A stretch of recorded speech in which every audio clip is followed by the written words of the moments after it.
Hello everyone, आज हम जो लेक्चर स्टार्ट करने वाले हैं उसमें हम देखेंगे एनएमटीसी सब junior level class 7th 8th में एक टॉपिक आता है कॉमर्शियल मैथमेटिक्स का पार्ट, जिससे रिलेटेड क्वेश्चंस आपके एग्जाम में पूछे जाते हैं। कॉमर्शियल मैथमेटिक्स में बहुत सारे टॉपिक्स कंसीडर किए जाते हैं, जिनमें से हम आज 3 टॉपिक्स के बारे में पढ़ेंगे, उनसे रिलेटेड क्वेश्चन करेंगे और क्वेश्चन से रिलेटेड जो जो कंसेप्ट हम यूज करेंगे उन कंसेप्ट के बारे में भी हम देखेंगे। और वो जो 3 सब टॉपिक हैं जिनके बारे में हम आज पढ़ने वाले हैं, पहला है एवरेज और दूसरा है रेशियो एंड प्रोपोर्शन और थर्ड है मिक्सचर एंड एलिगेशन। तो चलिए स्टार्ट करते हैं। फर्स्ट क्वेश्चन आपकी स्क्रीन पे, यदि उस फर्स्ट क्वेश्चन को आप यदि ध्यान से पढ़ें तो find the average of first 20 multiples of 9। मतलब ये क्वेश्चन जो है वो एवरेज चैप्टर से रिलेटेड है। जो कंसेप्ट इस क्वेश्चन को सॉल्व करने के लिए हम यूज करने वाले हैं वो कंसेप्ट है एवरेज का। मतलब हम कैसे एवरेज फाइंड आउट करते हैं। यदि नंबर्स आपके सामने गिवन है, 2 नंबर, 4 नंबर, 6 नंबर, इवन जितने भी नंबर्स आपके सामने यदि गिवन हैं, उन सभी नंबर्स का यदि आपको एवरेज फाइंड आउट करना है, या दूसरे टर्म में यदि हम बात करें तो नंबर ऑफ़ ऑब्जर्वेशंस आपके सामने गिवन हैं, उन सभी ऑब्जर्वेशंस का एवरेज क्या होगा वो फाइंड आउट करना है। उसी कंसेप्ट पे बेस्ड ये क्वेश्चन है। और क्वेश्चन यहाँ पे है कि find the average of first 20 multiples of 9। 9 के स्टार्टिंग के 20 मल्टीपल्स जो हैं उन सभी का हमें क्या निकालना है, एवरेज निकालना है। और उससे पहले जैसा कि हमने एवरेज का कंसेप्ट आपको बताया, एवरेज का कंसेप्ट हमने आपको बताया कि यदि आपके पास n ऑब्जर्वेशंस हैं और उन सभी का एवरेज आपको फाइंड करना है, तो एवरेज ऑफ n ऑब्जर्वेशंस, मतलब जो भी ऑब्जर्वेशंस हैं आपके पास, मान लेते हैं वो n नंबर्स हैं ऑब्जर्वेशन, तो उनका यदि सभी का एवरेज हमें फाइंड आउट करना है तो क्या तरीका होता है, उन सभी ऑब्जर्वेशंस को आप सम कर लें, ऐड कर लें, जोड़ लें। ठीक है, तो sum of n observations, sum of n observations divided by number of observations, number of observations जिसको हमने n नाम दिया है।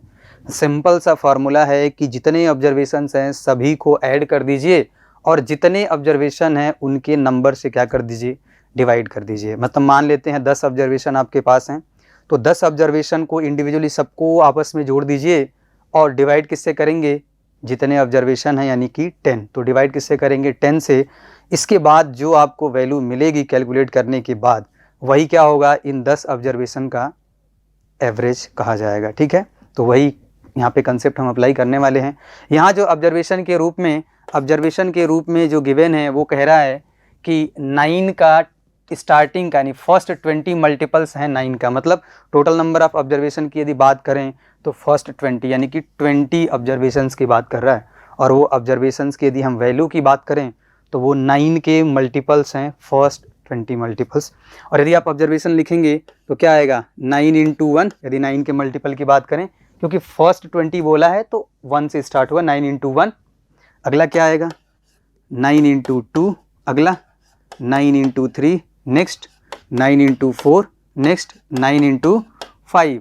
ऐसे ही कहाँ तक जाना है, 9 × 20 तक जाना है आपको, ये ऑब्जर्वेशन है। लेकिन यदि हम बात करें कि इनका एवरेज कैसे फाइंड आउट करेंगे, तो एवरेज में हमने क्या बताया कि इन सभी ऑब्जर्वेशन को ऐड कर दीजिए और नंबर ऑफ ऑब्जर्वेशन से डिवाइड कर दीजिए। और नंबर ऑफ ऑब्जर्वेशन कितने हैं, 20, यानी कि डिवाइड किससे होगा, 20 से। इसका मतलब ये है कि यदि हम एवरेज की बात करें तो एवरेज क्या होगा, 9 × 1 प्लस 9 × 2 प्लस 9 × 3 प्लस 9 × 4 प्लस कहाँ तक जाना है, 9 × 20 तक। इन सभी को ऐड करने के बाद हम डिवाइड करेंगे नंबर ऑफ ऑब्जर्वेशन यानी कि 20 से। देखिए, अब इसको कैलकुलेट करने के बाद हमें डिवाइड करना है, न्यूमरेटर को किससे डिवाइड करना है, 20 से। और यदि ऊपर यदि ध्यान से देखें तो 9 जो है, क्योंकि 9 का ही मल्टीपल है, ऊपर लिखे हुए सारे नंबर्स क्या हैं, 9 के मल्टीपल्स हैं, तो यदि मैं ऊपर से कैलकुलेशन को आसान बनाने के लिए मैं 9 यदि कॉमन ले लूँ तो क्या बनेगा 1 प्लस यहाँ से मिलेगा 2, नेक्स्ट से मिलेगा 3, नेक्स्ट से मिलेगा 4, ऐसे ही लास्ट तक क्या मिलेगा 20 मिलेगा। और डिवाइड किससे करना है 20 से। और यदि यहाँ ध्यान से देखें तो ये क्या बन गया 1 + 2 + 3 + 4 कहाँ तक 20 तक, यानी कि 20 नेचुरल नंबर का सम है, यानी कि the sum of 20 natural numbers.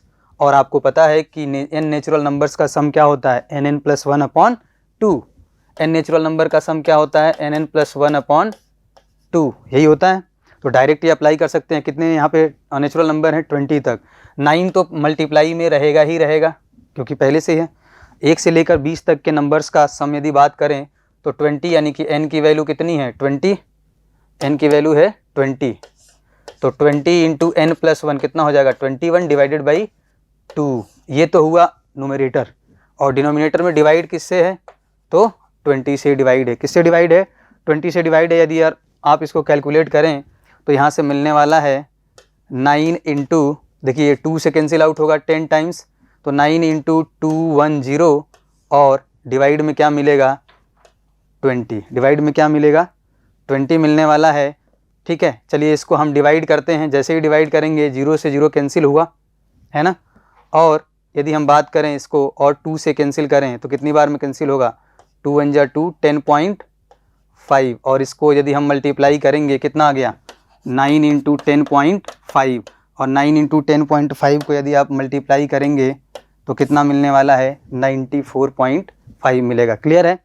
तो बड़ी आसानी से हम इस तरह के क्वेश्चन को सॉल्व कर सकते हैं। हमें कंसेप्ट यही यूज करना है।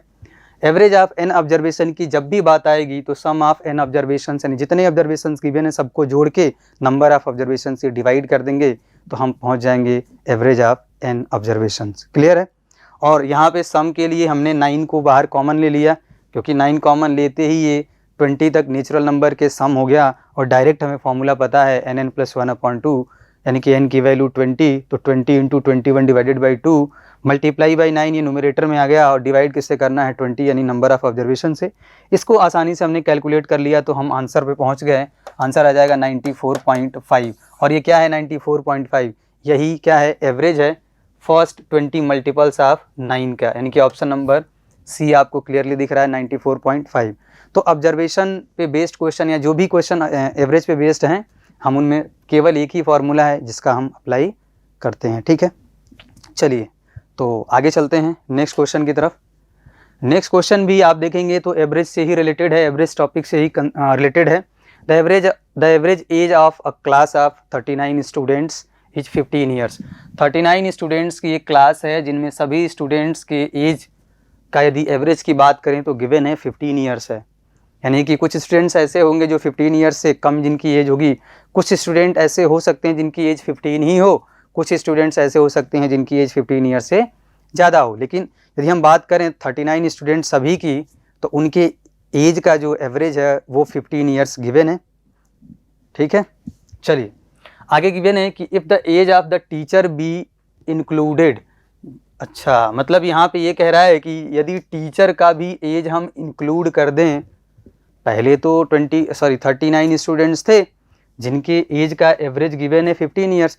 अब कह रहा है कि आगे से बाहर से एक और टीचर आ गया क्लास में और उसकी कुछ एज उसकी भी होगी, उसके एज को जैसे ही हमने इंक्लूड किया तो बोला है then the average increases by 3 months.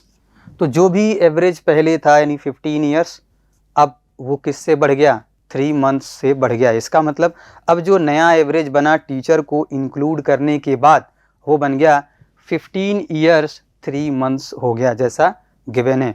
तो पूछा है find the age of the teacher. उस टीचर की क्या एज रही होगी कि उसके इंक्लूड होते ही ग्रुप ऑफ 39 स्टूडेंट्स में पूरे सभी की एज का जो एवरेज है वो पहले से 3 मंथ्स इंक्रीज हो गया।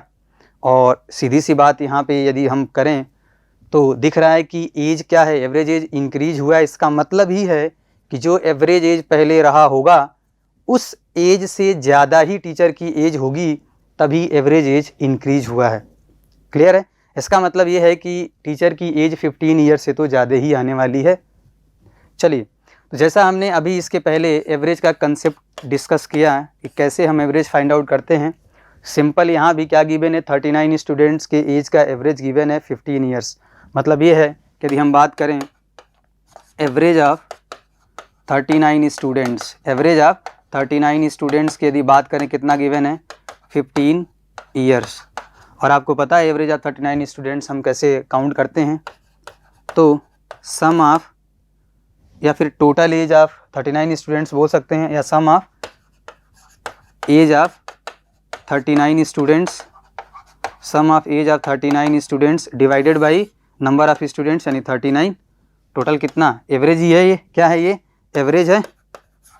और ये किसके बराबर गिवन है, 15 ईयर्स के बराबर ये गिवन है। इसका मतलब क्या है, इसका मतलब ये है कि यदि हम बात करें सम ऑफ एज ऑफ 39 स्टूडेंट्स, यानी कि यदि टोटल एज की बात करें, टोटल एज ऑफ 39 स्टूडेंट्स, तो क्रॉस मल्टीप्लाई जैसे ही आप करेंगे कितना मिलेगा, 15 इंटू 39 ईयर्स, यानी कि टोटल एज 39 स्टूडेंट्स के एज को यदि हम ऐड कर दें सम ऑफ एज, तो कितना आ जाएगा, average into number of students. ठीक है, तो 15 इंटू 39 ईयर्स हो जाएगा क्या, ये टोटल एज है जितने भी स्टूडेंट्स हैं उनकी।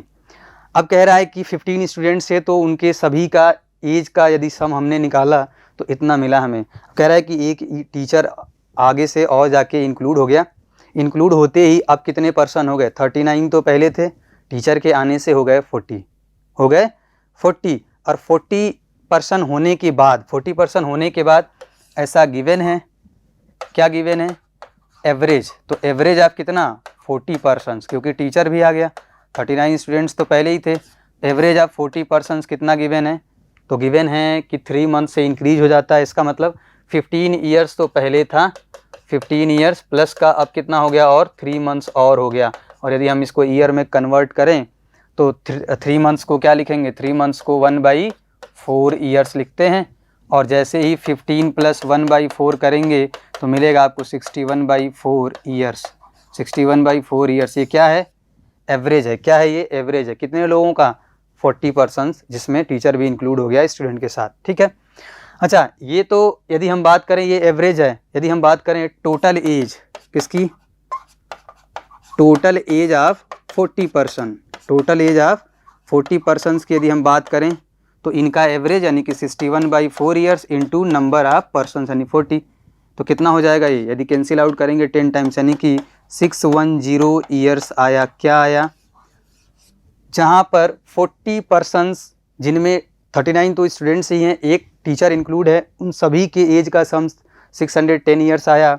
और केवल 39 स्टूडेंट्स जो थे उनके एज का सम यदि हम इसको कैलकुलेट करेंगे तो कितना होगा, 15 × 135, 5 और 13 15 × 45, 45 10 55, 55 और 3 58, कितना हो गया, कितना हुआ यहाँ से, तो आ गया 585 ईयर्स। क्लियर है। अब आप यदि यहाँ ध्यान से देखें तो टोटल 39 स्टूडेंट्स के का जो एज था उनका सम 585 ईयर्स आया। जब एक और टीचर इंक्लूड हो गया तो 40 हो गए। उन सभी का मिला करके एज का सम यदि देखें तो 610 ईयर्स। इसका मतलब टीचर का एज क्या हुआ, टोटल 40% के एज में से हम क्या कर दें, 39 स्टूडेंट्स का एज माइनस कर दें तो बच गया कौन, टीचर। इसका मतलब यदि हम बात करें age of teacher, age of teacher, age of teacher कितना होगा, तो 40% का एज कितना है, टोटल 610 माइनस 39 स्टूडेंट्स का, और ये कितना मिलेगा, इसको यदि आप माइनस करें तो आपको मिलेगा 25 ईयर्स, 25 ईयर्स। ये क्या है, तो ये टीचर की एज है जो इंक्लूड हुआ बाहर से। और ऑप्शन यदि बात करें तो ऑप्शन नंबर ए करेक्ट है। ये तो रही बात कि हमने simple formula based question attempt किया, फार्मूला हमने अप्लाई कर दिया, टोटल एज का सम हमने निकाल लिया 39 स्टूडेंट्स का। उसके बाद टीचर को इंक्लूड करने के बाद 40% का हमने एज का सम निकाल लिया। फिर 40 में से किसको माइनस कर दिया, स्टूडेंट्स के एज को, तो टीचर का एज हमें फाइंड आउट हमने कर लिया बड़ी आसानी से। क्या इसके अलावा कोई और तरीका है, बिल्कुल है। हम बिल्कुल ऑब्जर्वेशन से ही कर सकते हैं इस क्वेश्चन को, बिल्कुल इतनी कैलकुलेशन करने की कोई आवश्यकता नहीं है। यदि आप ध्यान से देखें इस क्वेश्चन को तो इसमें बोला गया है कि 39 स्टूडेंट्स हैं, 39 स्टूडेंट्स हैं जिनकी एज का एवरेज 15 ईयर्स है, 15 ईयर्स है। उसके बाद बोला गया कि एक टीचर और आया, एक टीचर और बाहर से आता है, मान लीजिए कुछ देर के लिए। अच्छा, यदि एवरेज 15 ईयर्स है, इसका मतलब क्या है? इसका मतलब ये एवरेज क्या बताता है कि सभी पर्सन्स के एज को उसने बराबर बराबर कंसीडर कर लिया। और कितना कंसीडर किया? 15 ईयर्स। यानी कि 39 स्टूडेंट्स जो भी हैं उनके एज को इक्वल कंसीडर किया। और कितना किया? 15 ईयर्स किया। यही तो एवरेज है। क्या जो पर्सन बाहर से आया, टीचर जो बाहर से आया, यदि उसकी एज भी 15 ईयर्स ही होती, सपोज उसकी एज भी 15 ईयर्स होती, तो क्या उसके इंक्लूड होने से कोई एवरेज पे अंतर पड़ता? बिल्कुल नहीं पड़ता, कोई चेंज नहीं होता। यदि वो पर्सन इंक्लूड हुआ, यदि उसकी भी एज इसी एवरेज एज के बराबर है, तो एवरेज पे कोई चेंज नहीं हुआ। ठीक है, 2-4 लोग और आ जाएं जिनकी एज 15 ईयर्स ही है, तो भी एवरेज पे कोई चेंज नहीं आने वाला है पर्सन के बढ़ने से, यदि उनकी एज इस एवरेज एज के बराबर ही है तो। लेकिन क्या ऐसा है कि उसके इंक्लूड होने से एवरेज एज बढ़ी? नहीं, एवरेज एज तो बढ़ी है। लेकिन हम, यदि आप ध्यान से समझें, चलिए मान लेते हैं कुछ देर के लिए कि उसकी एज भी 15 ईयर्स रही होगी, तब तो एवरेज एज पे कोई अंतर पड़ने वाला नहीं है। लेकिन उसके इंक्लूड होते ही नंबर ऑफ पर्सन्स कितने हो गए? 40 हो गए। 40 हो गए क्या? लेकिन कह क्या रहा है? मान लेते हैं कि 40 हो गए अब नंबर ऑफ पर्सन, उसकी एज भी 15 ईयर्स ही है, कोई चेंज नहीं हुआ एवरेज पे।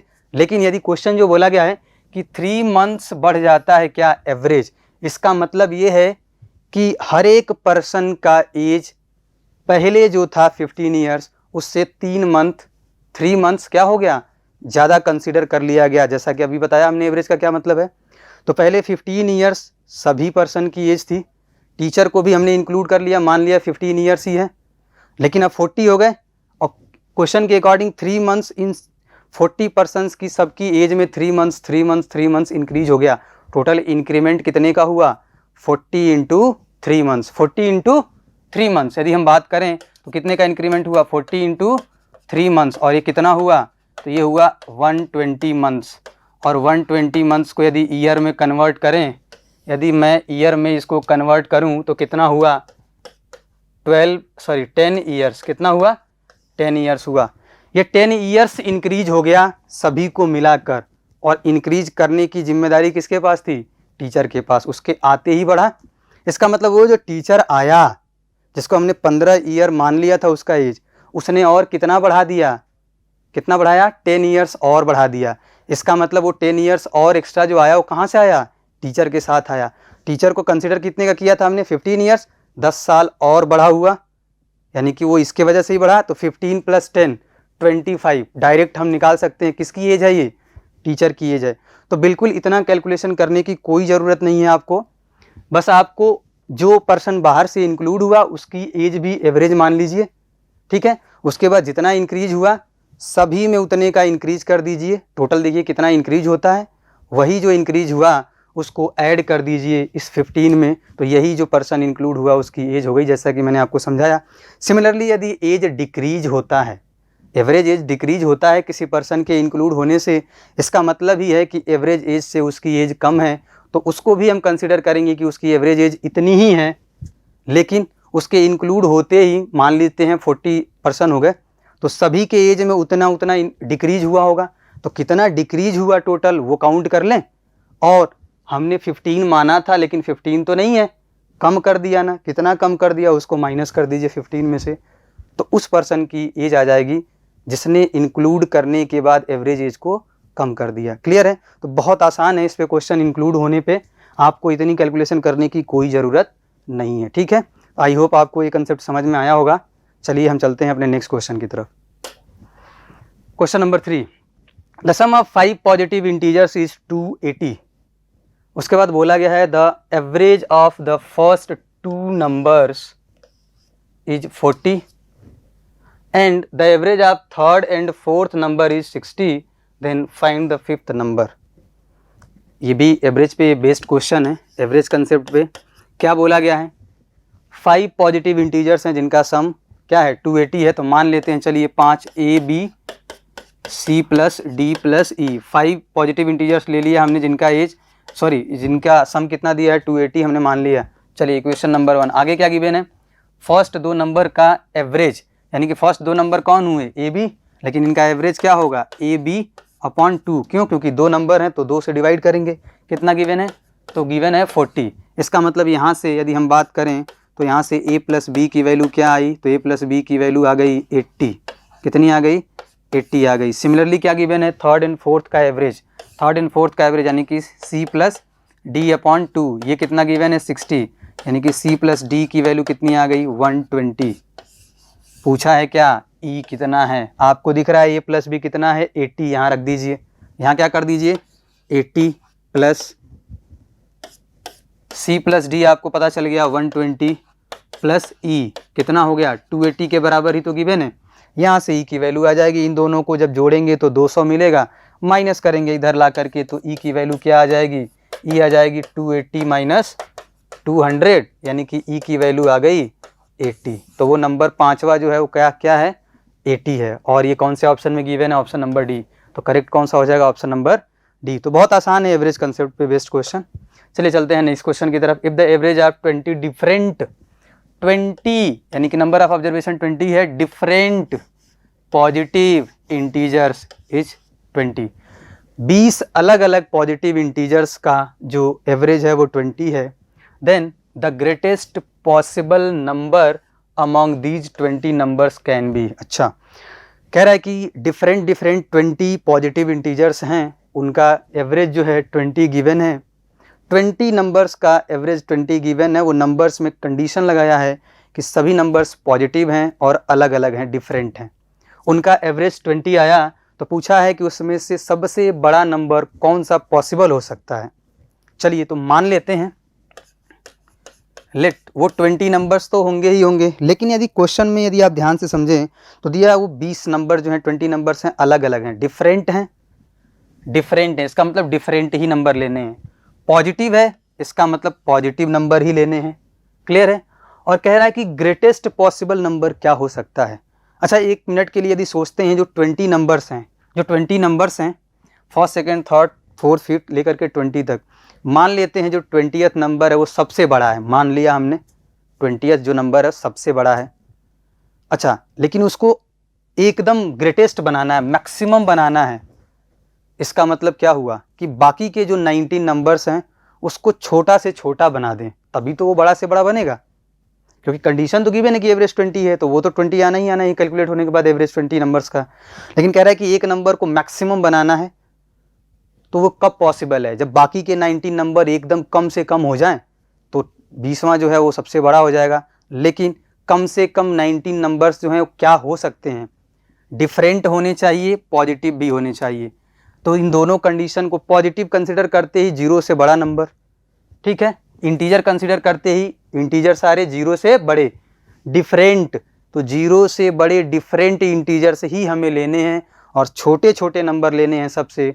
तो सिंपल बात है कि 1 तो आएगा ही आएगा और 1 के बाद वाले नंबर ही आएंगे, और कोई तो ऑप्शन बनता नहीं है। तो जो 19 नंबर हैं मान लेते हैं वो 19 नंबर क्या हैं, 1 2 3 4 5, क्योंकि इससे छोटे तो पॉसिबल है भी नहीं। डिफरेंट बोला है मतलब अलग अलग ही होने चाहिए, और पॉजिटिव बोला है तो 0 हो नहीं सकता, 1 से बड़े नंबर ही होंगे, इंटीजर बोला है तो इंटीजर होंगे। तो अब इससे छोटे तो पॉसिबल है नहीं नंबर। मान लेते हैं 19 ये है और 20 वाला मान लेते हैं x है, क्योंकि वो बड़ा बताना है हमें। तो इन्हीं 20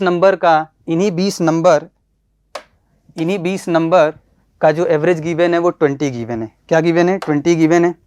यानी कि यदि हम एवरेज की बात करें तो क्या होगा, 1 + 2 + 3 कहाँ तक जाना है, 19 तक, और साथ में एक और नंबर है जो सबसे बड़ा बनना चाहिए x, लेकिन डिवाइड किससे करेंगे 20, क्योंकि टोटल कितने हैं 20 ही हैं।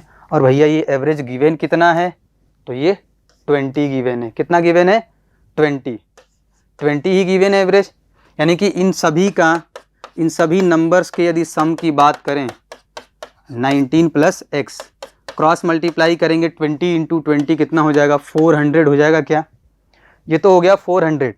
इसका मतलब ये 1 से लेकर के 19 तक का सम है। कैसे निकालेंगे, n + 1/2, अभी बताया था।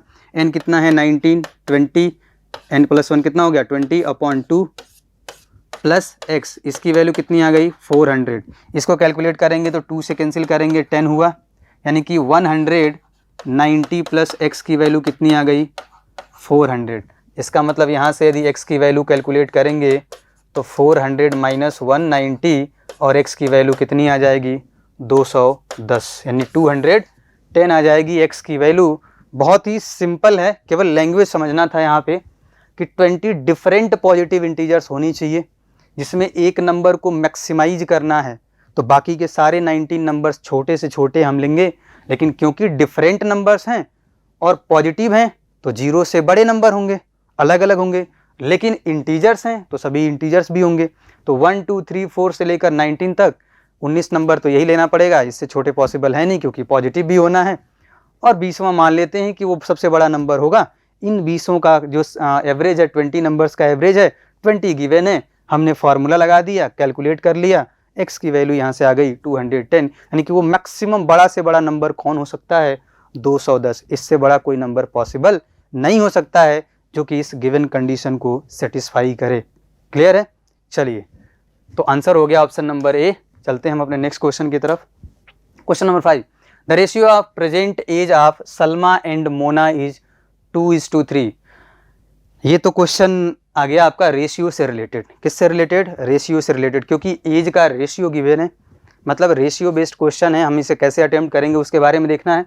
The ratio of present age of Salma and Mona है, उनके प्रेजेंट एज का जो रेशियो है वो गिवन है 2:3। इसका मतलब ये है कि गिवन क्या है? गिवन है सलमा और मोना के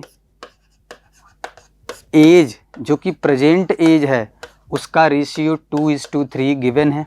ऐसा 2 ईयर्स हैंस, अब यहाँ पे ये समझना है हैंस और प्रीवियस की जब भी बात आएगी या हैंस और बिफोर की बात आएगी, बिफोर का मतलब है प्रेजेंट टाइम से पहले की बात हो रही है, हैंस का मतलब है आफ्टर का मतलब है प्रेजेंट टाइम से बाद की बात हो रही है।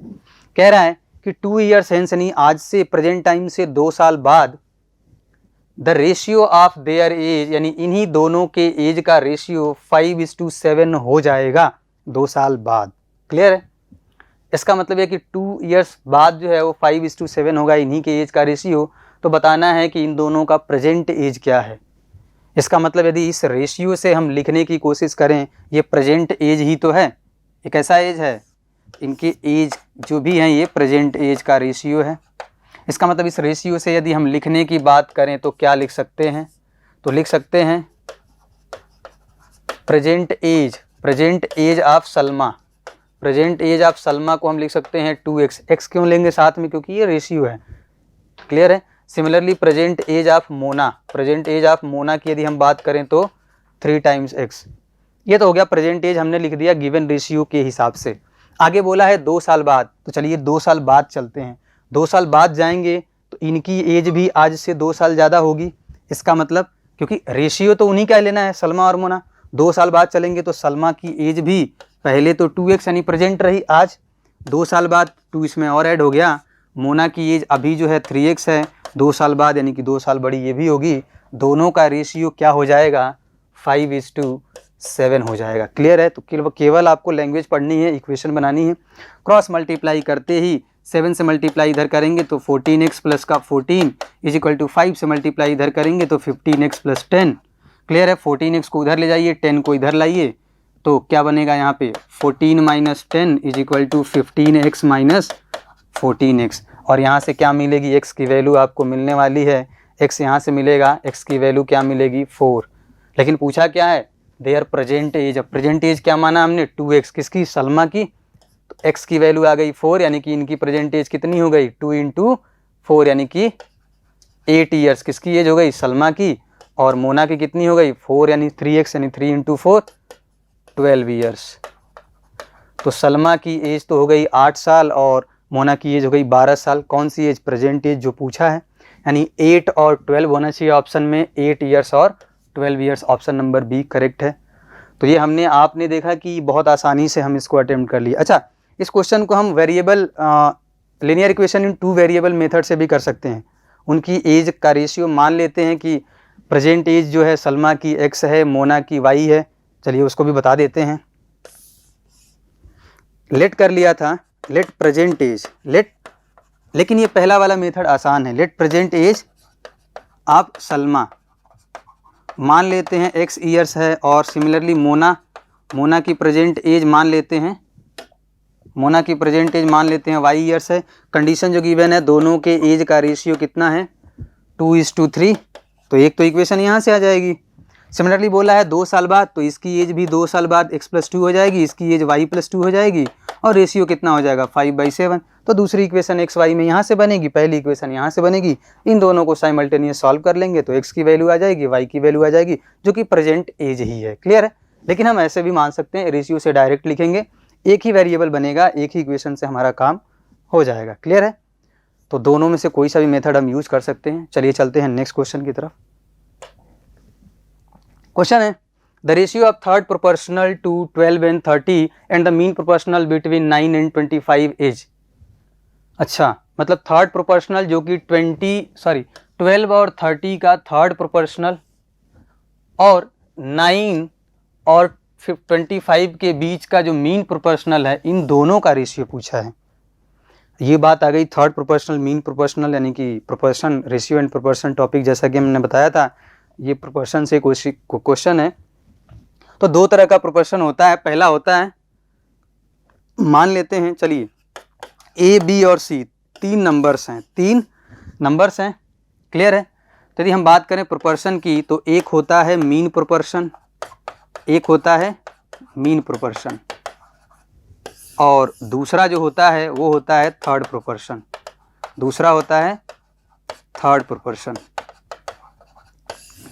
मीन प्रोपोर्शन का मतलब है कि जो दो नंबर हैं उनके बीच का कोई नंबर एकदम बीचों बीच, मीन प्रोपोर्शन का मतलब है। चलिए, यदि ये इन दोनों नंबर को मैं कंसीडर करूं, ए और सी को कंसीडर करूं, ए और सी का मीन प्रोपोर्शन क्या होगा। चलिए, हमने मान लेते हैं कि बी है, लेट कर लिया कि मीन प्रोपोर्शन क्या है, बी है। लेकिन कैलकुलेट क्या करते हैं, प्रोपोर्शन का मतलब क्या है, मतलब यही है कि यदि ये बीच में है, क्योंकि इन दोनों के बीच का है ये मीन प्रोपोर्शन, तो इन दोनों का रेशियो बराबर होता है इन दोनों के रेशियो से। यानी कि पहला नंबर यदि हम बात करें, पहला नंबर और जिसे हमने मीन प्रोपोर्शन माना है, उसका रेशियो बराबर होता है मीन प्रोपोर्शन और दूसरे नंबर के रेशियो के। इसका मतलब बीच में लिख लीजिए मीन प्रोपोर्शन कोई भी है मान लिया, तो इन दोनों का रेशियो बराबर कर दीजिए इन दोनों का रेशियो, जैसा कि हमने यहाँ लिख दिया। यहाँ से जैसे ही क्रॉस मल्टीप्लाई करेंगे तो b² आ जाएगा AC, और जो मीन प्रोपोर्शन हमने माना था, यदि स्क्वायर रूट लेंगे तो अंडर रूट में AC। तो मीन प्रोपोर्शन कहाँ से निकल जाएगा, यदि दो नंबर गिवन है AC या कोई भी नंबर, तो उनका मीन प्रोपोर्शन क्या है, मल्टीप्लाई करिए, स्क्वायर रूट ले लीजिए, वही क्या होगा, उन दोनों नंबर का मीन प्रोपोर्शन होगा। थर्ड प्रोपोर्शन की यदि हम बात करें, तो मीन प्रोपोर्शन क्योंकि बीच में होता है, थर्ड प्रोपोर्शन इन दोनों नंबर के बाद में होगा। चलिए मान लेते हैं दो नंबर है A और B, इनके थर्ड प्रोपोर्शन की यदि बात करता है, चलिए मान लेते हैं कि थर्ड प्रोपोर्शन C है, लेट कर लिया। सेम अभी वही कंसेप्ट यूज करेंगे, दो का पेयर बना दीजिए, A/B = B/C होगा। क्लियर है। और यहाँ से थर्ड प्रोपोर्शन जिसे माना है, C की वैल्यू क्या आएगी, क्रॉस मल्टीप्लाई करेंगे तो B²/A, ये क्या है, थर्ड प्रोपोर्शन है। क्लियर है। तो कंसेप्ट आपको समझ में आ गया होगा, मीन प्रोपोर्शन का क्या मतलब है, थर्ड प्रोपोर्शन का क्या मतलब है। मीन प्रोपोर्शन दोनों नंबर के बीच में होगा और थर्ड प्रोपोर्शन दोनों नंबर के बाद आएगा। और कैसे हमने कैलकुलेट किया, दो का रेशियो बराबर कर दिया, फर्स्ट 2 का रेशियो और सेकेंड और थर्ड का रेशियो बराबर कर दिया, यहाँ भी वही काम किया। तो मीन प्रोपोर्शन दो नंबर का प्रोडक्ट, उसका स्क्वायर रूट, और थर्ड प्रोपोर्शन क्या हो गया, थर्ड प्रोपोर्शन हो गया दूसरे का square divided by first number. Clear है। चलिए, तो इसी पे बेस्ड ये क्वेश्चन है, और क्वेश्चन में ये बोला गया है कि थर्ड प्रोपोर्शन किसका लेना है, 12 और 30 का। इसका मतलब चलिए मान लेते हैं, चलिए यदि हम बात करें थर्ड प्रोपोर्शन की, किसकी, थर्ड प्रोपोर्शन की हम बात करते हैं। थर्ड प्रोपोर्शन की बात करें तो चलिए नंबर ले लेते हैं, पहला तो है 12, दूसरा है 30। चलिए मान लेता हूँ मैं x जो है वो थर्ड प्रोपोर्शन है, तो यहाँ से थर्ड प्रोपोर्शन का कंसेप्ट अप्लाई करेंगे तो 12/30 = 30/x हो गया। क्लियर है। यहाँ से x की वैल्यू क्या आएगी, 30 × 30, x की वैल्यू क्या आ जाएगी, x की वैल्यू आ जाएगी 30 × 30। यहाँ से x की वैल्यू क्या आ जाएगी, क्रॉस मल्टीप्लाई करेंगे तो 30 × 30 डिवाइडेड बाई 12, ये x हो गया, यानी कि थर्ड प्रोपोर्शन हो गया। सिमिलरली यदि मीन प्रोपोर्शन की बात करें तो मीन प्रोपोर्शन किसके बीच का पूछा है, 9 और 25 के।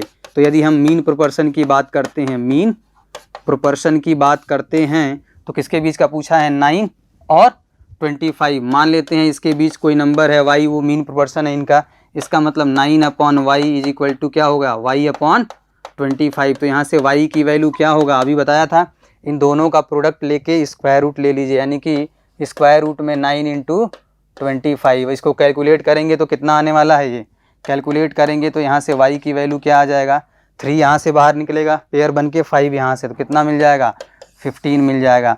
यानी कि थर्ड प्रोपोर्शन x हो गया और मीन प्रोपोर्शन हमने y निकाल लिया। क्या पूछा है, रेशियो पूछा है, किसका, थर्ड प्रोपोर्शन का और मीन प्रोपोर्शन का। तो रेशियो क्या हो जाएगा, x/y, और x की वैल्यू क्या है, x की वैल्यू है 30/30 डिवाइडेड बाई 12, और डिवाइड में क्या करना है, 15 से। तो आंसर क्या आएगा, यहाँ से आंसर आएगा 30 × 30 डिवाइडेड बाई 12 × 15। 15 से 2 टाइम्स कैंसिल होगा, 2 से 6 टाइम कैंसिल होगा, और 6 से कितने टाइम्स कैंसिल होगा, 5 टाइम्स। तो रेशियो क्या आ गया, रेशियो आ गया 5/1। रेशियो क्या आ गया, 5/1, यानी कि ऑप्शन नंबर बी में मेंशन है। तो इसका करेक्ट आंसर क्या होगा, ऑप्शन नंबर बी। तो आप बड़ी आसानी से देख पा रहे हैं, हम निकाल दिए यहाँ पे थर्ड प्रोपोर्शन और मीन प्रोपोर्शन इस कंसेप्ट का यूज करते हुए। ठीक है, चलिए, तो एक कंसेप्ट ये होता है रेशियो में, थर्ड प्रोपोर्शन और मीन प्रोपोर्शन का रेशियो एंड प्रोपोर्शन टॉपिक में। चलिए आगे चलते हैं। Question number 7, Aruna, Bhanu and Rita have some amount of money. Aruna, Bhanu, Rita 3 लोग हैं, इनके पास कुछ पैसे हैं। The ratio of the money of Aruna to that of Bhanu. अच्छा, मतलब उस मनी का रेशियो गिवन है, क्या गिवन है, तो अरुणा और भानु के पास जितने रुपए हैं उनका रेशियो गिवन है 7:15 है। आगे बोला जा रहा है and the ratio of money of Bhanu and Rita, यानी कि आगे बोला है कि उसी में भानु और यदि रीता के पास मनी यानी अमाउंट का रेशियो यदि देखें तो 7:16 है। क्लियर है। आगे दिया है अरुणा के पास हैं, अरुणा का अमाउंट भी गिवन है 490 रुपीज़, तो फाइंड द अमाउंट। तो रीता के पास कितने रुपए हैं आपको बताना है। 2 कंडीशन गिवन है, 2 कंडीशन गिवन है। ठीक है, तो इसका कंसेप्ट क्या है, इसका कंसेप्ट ये है कि आपको यहाँ दिख रहा है, यहाँ पर ये क्लियरली मेंशन है कि जो अरुणा है उसके पास 490 रुपए हैं। ठीक है, और यदि हम यूनिट वाइज बात करें तो अरुणा और भानु में रेशियो क्या है, 7 यूनिट इस टू 15 यूनिट का रेशियो है। इसका मतलब अरुणा के पास जो भी अमाउंट है ये 7, यही किसके बराबर है, 490 रुपीज़ के बराबर। तो 7 यूनिट की वैल्यू आ गई 490, यूनिटरी मेथड से हम इसको कर रहे हैं। तो 1 यूनिट की वैल्यू कितनी आ जाएगी, 70 आ जाएगी। और यदि 1 यूनिट की वैल्यू यहाँ 70 आई तो इसी रेशियो में ये भी यूनिट है 15, यानी कि इसकी वैल्यू कितनी हो जाएगी, यदि 1 यूनिट की वैल्यू 70 है तो 70 से मल्टीप्लाई करेंगे, और 70 से जैसे ही मल्टीप्लाई करेंगे कितना आएगा, 1050। ये क्या है, ये अकॉर्डिंग टू दिस कंडीशन जब अरुणा के पास 490 रुपए हैं तो भानु के पास 1050 रुपीज़ होंगे, 1050 रुपए होंगे, क्योंकि ऐसा गिवन है कि इनके पास 490 है और इनका रेशियो 7:15 है। तो हमने इसको 490 के बराबर कर दिया, तो 1 यूनिट की वैल्यू आ गई, उसी यूनिट से इसमें हमने मल्टीप्लाई कर दिया 15 में। तो इसका मतलब अरुणा के पास 490 रुपये तो भानु के पास 1050 रुपये। पर्सन तो वही है, यानी कि पैसा तो चेंज हो नहीं सकता, तो यही वाला सेम अमाउंट यहाँ भी है। अब देखिए भानु के पास कितने रुपए हो गए, 1050, और यहाँ भानु है, इसका मतलब भानु के पास टोटल पैसे कितने हैं, 1050 रुपीज़, और ये किसके बराबर है, यहाँ 7 यूनिट के बराबर है। यानी 7 यूनिट की वैल्यू 1050, और इसको जैसे डिवाइड करेंगे 1 यूनिट की वैल्यू निकालने के लिए, यानी 7 से इसमें डिवाइड करेंगे कितना आएगा, 7 × 1 = 7 और 7 × 5 = 35, यानी कि 1 यूनिट की वैल्यू आ गई 150 रुपीज़। इसका मतलब रीता, यहाँ भी वही यूनिट का रेशियो है, इसका मतलब यहाँ से निकला 1 यूनिट की वैल्यू 150 रुपीज़, और तो ये 16 यूनिट ही तो है रीता के पास। इसका मतलब इसी रेशियो में इसके पास भी पैसे होंगे, और कैसे होंगे, 150 से मल्टीप्लाई करेंगे 16 में तो कितना मिलेगा, आंसर आ जाएगा, यदि आप मल्टीप्लाई करेंगे तो RS 2400 रुपये। तो एक तो तरीका ये है, यूनिट कंपैरिजन मेथड से बड़ी आसानी से हम फाइंड आउट कर सकते हैं। दूसरा कंपैरिजन, दूसरा तरीका क्या है इसके अलावा, ऑप्शन तो हमारा आ गया कि ऑप्शन नंबर ए करेक्ट होगा। इसके अलावा क्या कोई और मेथड है क्या? बिल्कुल है, थोड़ा सा उसमें कैलकुलेशन और कम हो जाएगा। देखिए, यदि हम बात करें अरुणा और भानु का रेशियो क्या गिवन था पहले, तो 7:15 गिवन था। साथ में भानु और रीता के पास जो पैसे हैं उनका रेशियो 7:16 गिवन है। भानु यहाँ भी है, भानु का यहाँ पे यूनिट 15 लिखा है, भानु के पास यहाँ पे यूनिट 7 लिखा है। भानु पर्सन तो एक ही है, तो एक काम करते हैं, यूनिट भी इसका सेम बना देते हैं। कैसे बनाएंगे? यहाँ 15 है, यहाँ 7 है, तो यदि मैं इसमें 7 से मल्टीप्लाई डिवाइड कर दूं और यहाँ 7 है तो इसमें 15 से मल्टीप्लाई डिवाइड कर दूं, तो क्या भानु का यूनिट बराबर हो गया दोनों जगह? तो सब कुछ अब आराम से निकल जाएगा, कोई दिक्कत नहीं है, दो बार कंपेयर नहीं करना है। अरुणा के पास अब 7 × 7 यानी 49 यूनिट हो गया, और इसी 49 यूनिट की वैल्यू क्या है? 490 रुपया गिवन है। इसका मतलब 49 यूनिट की वैल्यू 490, यानी कि एक यूनिट की वैल्यू कितनी हो गई? 10। और जैसे ही एक यूनिट की वैल्यू 10 आई, रीता का पूछा है, तो रीता के जो भी यूनिट है यहाँ पर उसमें हम 10 से क्या कर देंगे? मल्टीप्लाई कर देंगे। और जैसे ही 10 से मल्टीप्लाई करेंगे तो 16 × 15 × 10 आंसर आ जाएगा 400, यानी 2400 रुपीज़, 2400 रुपीज़। तो दो तरीके हैं, एक तो तरीका ये कि जो पर्सन कॉमन आ रहा है उसका यूनिट कॉमन कर दीजिए ऊपर नीचे मल्टीप्लाई करके। दूसरा तरीका आपके सामने पहला वाला जो हमने बताया वो है। क्लियर है? तो ऐसे जो भी क्वेश्चन आते हैं हम उनको कंपेयर करके बड़ी आसानी से कर सकते हैं। चलिए चलते हैं नेक्स्ट क्वेश्चन की तरफ। क्वेश्चन है, a sum of money is divided between 2 persons in the ratio 3:5। Sum of money है, 2 पर्सन में डिवाइड है 3:5 के रेशियो में। If the share of 1 person is Rs 2000 more than that of the other. यहाँ clearly given है कि 2 person में divide कर रहे हैं और रेशियो है 3:5 का रेशियो। एक पर्सन के पास दूसरे से 2000 रुपये ज़्यादा हैं, तो बताना है कि टोटल सम ऑफ मनी क्या है। टोटल सम ऑफ मनी क्या है, ये क्वेश्चन बताना है हमें।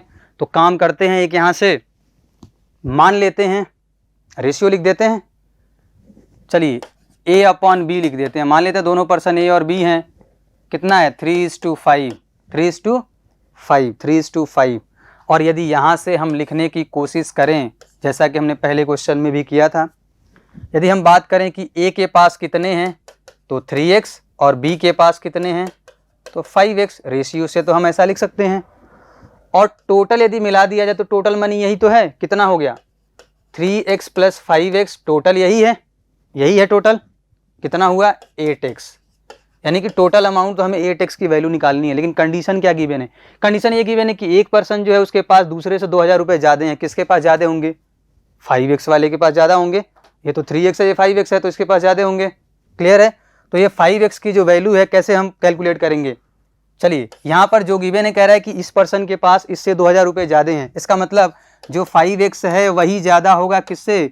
3x वाले से। कितना? 2000 रुपये।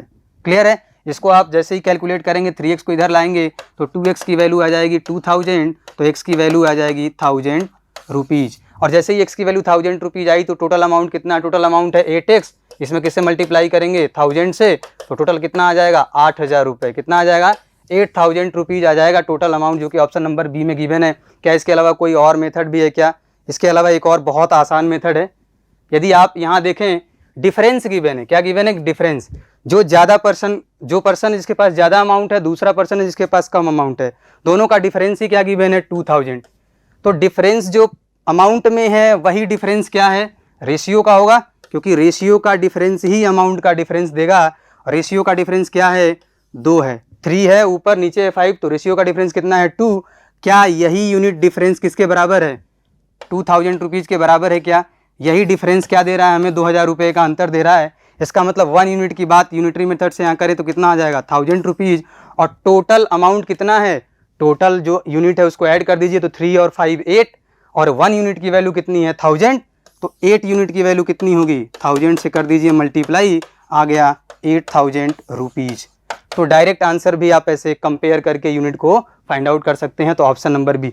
दो तरीके हैं, आपको जो अच्छा लगे, जो आसान लगे, आप उससे इसको कैलकुलेट कर सकते हैं। चलिए चलते हैं नेक्स्ट क्वेश्चन की तरफ। Question number 9। क्वेश्चन नंबर 9 है an amount of RS 735 watch divided between A B सी।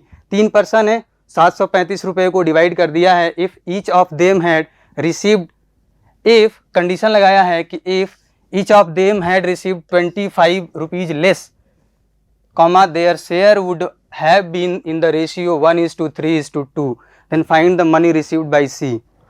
मतलब ये है कि कंडीशन ये गिवन था सबसे पहले कि टोटल गिवन है RS 735 रुपीज़, और कह रहा है कि इसको बांटना है A, B और C में, यानी कि A + B + C की वैल्यू है 735। तीनों को हम मिला करके कितना है 735 रुपीज़। आगे कंडीशन क्या गिवन है, यदि इनमें से सभी को, चलिए कुछ तो रेशियो होगा इनका, यानी कि A:B:C, कुछ रेशियो में ये लिए होंगे, टोटल मिलाकर 735 है। आगे बोल रहा है कि यदि इन तीनों पर्सन को 25-25 रुपये और शेयर कम दिया जाए, इसका मतलब A dash B dash C dash का रेशियो अब आ गया। A dash B dash C dash का रेशियो क्या है 1:3:2। और ये डैश क्यों लगाया हमने, कोई कंडीशन गिवन है कि अब जितना मनी उनको देना है 25 रुपये कम देना है। इसका मतलब A डैश की वैल्यू क्या आ गई, पहले जितना था उससे 25 रुपया कम। क्लियर है। B डैश की वैल्यू कितनी आ गई, B से 25 कम। और सिमिलरली C डैश की वैल्यू क्या आ गई, C से 25 कम। ये कितने किसके बराबर है 1:3:2 के बराबर है, 1:3:2 के बराबर है। यहाँ से जैसे ही टोटल अमाउंट जोड़ेंगे तो क्या आएगा, A + B + C -25 25 25 -75। क्लियर है, ये मिलेगा नई कंडीशन के अकॉर्डिंग। और तीनों का सम कितना था 735 माइनस क्या करना है इसमें 75, माइनस क्या करना है 75 रुपीज़, -75। क्लियर है, -75। और ये जो टोटल आएगा जैसे सब्ट्रैक्ट करेंगे 660 आएगा। और ये अमाउंट ही इस रेशियो में है, ऐसा गिवन है। इस रेशियो में क्या गिवन है, इस रेशियो में गिवन है 660 रुपीज़ है। इसका मतलब रेशियो से यदि हम कैलकुलेट करने की कोशिश करें तो कितना है ये x + 3x + 2x, कितना हो जाएगा ये 6x। 6x की वैल्यू किसके बराबर है 660 के बराबर है, यानी कि 6x की वैल्यू बराबर है 660 के, तो 1x की वैल्यू किसके बराबर आ जाएगी 110 की। 6 से डिवाइड कर देंगे, यानी कि 1 यूनिट की वैल्यू कितनी है 110 रुपीज़। 110 रुपीज़ है क्या। और C, यहाँ पर C डैश क्या है 2 यूनिट है। इसका मतलब 2 यूनिट की वैल्यू किसके बराबर आएगी 110 से मल्टीप्लाई कर दीजिए 220 रुपीज़। ये क्या है C डैश की वैल्यू है। और C डैश क्या था, ओरिजिनल जो C था उसमें 25 रुपये कम जब किया हमने तो C डैश आया। इसका मतलब C की वैल्यू की यदि हम बात करें तो C डैश क्या है 220 रुपीज़। इसमें 25 ऐड करते ही ओरिजिनल C के पास कितने अमाउंट थे वो निकल जाएगा। और जैसे ही आप 220 में 25 जोड़ेंगे आंसर आएगा 245 रुपीज़। किसके पास, C का शेयर है ओरिजिनल। क्लियर है, तो ऑप्शन नंबर A करेक्ट हो गया। ठीक है, चलिए चलते हैं नेक्स्ट क्वेश्चन की तरफ। Question number 10, the cost of type 1 rice is 15 rupees पर kg and type 2 rice is 20 rupees पर kg। If both type 1 and type 2 are mixed in the ratio 2:3, then find the rice per kg of the mixed variety। यहाँ पर ये given है कि दो type के ingredient हैं, उन दोनों को मिक्स किया गया है, मिक्सचर बनाया गया है। उस मिक्सचर बनाने के बाद उस मिक्सचर को किसी न किसी डिजायर प्राइस पे बेचना है। और यहाँ पूछा जा रहा है कि जो मिक्सचर हमने बनाया टाइप 1 और टाइप 2 को मिला के 2:3 के रेशियो में मिलाया, तो जो डिजायर्ड जो मिक्सचर बनेगा उसका जो मीन प्राइस है पर केजी वो क्या निकलेगा, वो क्वेश्चन में पूछा गया है। तो ये है इससे related question, mixture and allegation से रिलेटेड। इसमें एक कंसेप्ट आता है, देखिए एलिगेशन किसको बोलते हैं, एलिगेशन कोई कंसेप्ट नहीं है, एक रूल है जिसमें हम क्या फाइंड आउट करते हैं कि दो अलग अलग इंग्रेडिएंट या कितने भी अलग अलग इंग्रेडिएंट जिनकी प्राइस पर केजी गिवन है, उनको जब हम मिक्स करके एक मिक्सचर बनाते हैं तो मिक्सचर का जो डिजायर्ड जो प्राइस है वो आपको पता रहता है। तो उन दोनों टाइप के इंग्रेडिएंट को हमने किस रेशियो में मिक्स किया ये हमें फाइंड आउट करना होता है। क्लियर है, तो इसमें इसका जो रूल है वो ये है कि एक को मानते हैं चीपर, दूसरे को मानते हैं डियरर। क्लियर है, और यहाँ लिखते हैं टाइप 1 और टाइप 2, यहाँ पर लिखते हैं प्राइस ऑफ 1 यूनिट किसका, चीपर का, और यहाँ लिखते हैं डियरर का प्राइस ऑफ 1 यूनिट। क्लियर है, दोनों को जब मिलाया तो यहाँ डिजायर्ड प्राइस जिसे हम मीन प्राइस बोलते हैं ये मिक्सचर का आता है, क्लियर है। और जैसे ही इसको हम कैलकुलेट करते हैं तो यहाँ जो अमाउंट निकल के आता है वो किसका होता है, क्वांटिटी का रेशियो होता है, क्वांटिटी का रेशियो होता है। टाइप 1 क्वांटिटी का रेशियो और टाइप 2 के क्वांटिटी का रेशियो जब लेते हैं तो वो यहाँ पे कैलकुलेट होकर के आता है। और ये सीधा तरीका ये है कि यहाँ पर मान लेते हैं कि मीन प्राइस एक्स आ गया, ये क्या है, पर केजी प्राइस है किसका, मिक्सचर का। तो यहाँ से निकल के इसको हम कैलकुलेट करते हैं तो डी माइनस एक्स आता है और यहाँ से एक्स माइनस सी आता है, क्लियर है। और ये जो रेशियो है वो जब हम मिक्स करते हैं टाइप 1 अपॉन टाइप 2 तो आता है D minus X upon X minus C, clear है। तो डायरेक्ट कंसेप्ट है, इसी कंसेप्ट पे बेस्ड, इसी को हम एलिगेशन का नाम देते हैं और इसी पे बेस्ड ये क्वेश्चन है, इसी पे बेस्ड ये क्वेश्चन है। तो चलिए हम सीधे सीधे यहाँ पे कैलकुलेट कर लेते हैं इसको। चीपर वाला गिवन है 15 रुपीज़ पर केजी और दूसरा गिवन है 20 रुपीज़ पर केजी, दोनों को मिक्स किया है। यानी कि टाइप 1 जो है 15 रुपीज़ पर केजी है, टाइप 2 की यदि हम बात करें टाइप 2 तो कितना है 20 रुपीज़ पर केजी। दोनों का जो हम मिक्स करने के बाद मीन निकालेंगे, मान लेते हैं एक्स है तो इधर क्या था 20 माइनस एक्स और यहाँ क्या था एक्स माइनस 15। ये दोनों का रेशियो जो आता है यानी कि 20 माइनस एक्स, जैसा कि अभी अभी आपने देखा एक्स माइनस 15, यही रेशियो गिवन है क्वांटिटी का, क्या गिवन था 2:3, 2:3। तो किसके बराबर आता है 2:3। क्रॉस मल्टीप्लाई जैसे ही करेंगे 60 minus 3x is equal to 2x minus 30 के बराबर आएगा। 3x को उधर ले जाइए, 30 को इधर लाइए तो 90 इज इक्वल टू 5x, यानी कि x की वैल्यू कितना आ गया 16 आ गया, x की वैल्यू 16 आ गया। और x क्या है, ये मीन प्राइस है किसका, मिक्सचर का, ठीक है। कितना 16 आया, नहीं 16 नहीं है, यहाँ कितना आया, ये 19 आया, 5 उधर गया, कुछ गड़बड़ हो गया, 18 आएगा। क्या आएगा 18, क्लियर है। 5 से जब डिवाइड करेंगे कितना आएगा 18, और ये क्या है 18 रुपीज़ पर केजी, मिक्सचर का क्या है, ये कॉस्ट प्राइस है पर केजी। चलिए ऑप्शन में चलते हैं 18, ऑप्शन नंबर डी करेक्ट है, क्लियर है। चलिए चलते हैं नेक्स्ट क्वेश्चन। और यहाँ है 5 केजी ऑफ सुपीरियर क्वालिटी। चलिए यहाँ लिखते हैं सीधे एलिगेशन टाइप 1 टाइप 2। यहाँ हमने क्या लिखा था, चीपर, इधर डियर, यानी सुपीरियर क्वालिटी। 5 केजी मिक्स किया जो इन्फीरियर है 25 केजी के साथ, क्लियर है। उसके बाद हमने क्या किया, मिलाने के बाद, अच्छा यहाँ पे गिवन है कि जो सुपीरियर क्वालिटी का है उसकी प्राइस है 18 रुपीज़ पर केजी, इंफीरियर वाले का 12 रुपीज़ पर केजी। जैसे ही मिक्स करेंगे, चलिए मान लेते हैं ये x रुपीज़ है मिक्सचर का, तो इधर से क्या आएगा ये, इधर से आ जाएगा x minus 12, x minus 12 superior था ना, हमने इंफीरियर का लिखा था। चलिए इसको हटाते हैं, इस साइड हमने इंफीरियर का लिखा था, इंफीरियर का लिख लेते हैं। यहाँ आ गया 12 और इधर है 18, इसको क्या लिखे थे हम, ये आया था 18 माइनस एक्स और ये आया था x माइनस 12। इन दोनों का रेशियो ही क्या था 18 minus X upon X minus 12, यही क्या है रेशियो गिवन था। लेकिन यहाँ पर क्या गिवन है, यहाँ गिवन है एवरेज प्राइस ऑफ मिक्सचर बताना है आपको। और ये किसके बराबर है, ये कह रहा है कि 5 केजी मिलाते हैं सुपीरियर, 5 केजी, यानी कि ये 5 है, कौन सा सुपीरियर वाला, इधर वाला 5 है और इंफीरियर वाला क्या है 25 है, इंफीरियर वाला क्या है 25 केजी मिलाते हैं, यानी कि इसको मिलाया 25 केजी, इसको 5 केजी, तो क्या आया ये 25/5, इसको कैंसिल करेंगे 5 टाइम्स, क्लियर है। इसको जैसे ही क्रॉस मल्टीप्लाई करेंगे 18 minus x is equal to 5x minus 60 के बराबर आएगा। इसको कैलकुलेट करेंगे आप तो 6x बराबर हो जाएगा किसके 78 के, और x की वैल्यू कितना आ जाएगा यहाँ से 13। तो x क्या है प्राइस पर केजी ऑफ मिक्सचर, और 13 क्या है ऑप्शन नंबर ए में मेंशन है। तो इस मेथड को हम एलिगेशन का नाम देते हैं और इससे बड़े आसानी से हम क्वेश्चन को सॉल्व कर लेते हैं। तो ये हमने आज 10 क्वेश्चन देखे, 10 नहीं 11 क्वेश्चन देखे, जिसमें 3 टॉपिक हमने कवर किया, एवरेज, रेशियो एंड प्रोपोर्शन और मिक्सचर एंड एलिगेशन, ठीक है। इसके बाद आएगा नेक्स्ट लेक्चर, ठीक है। तो आज के लिए बस इतना ही रखते हैं। Thank you very much.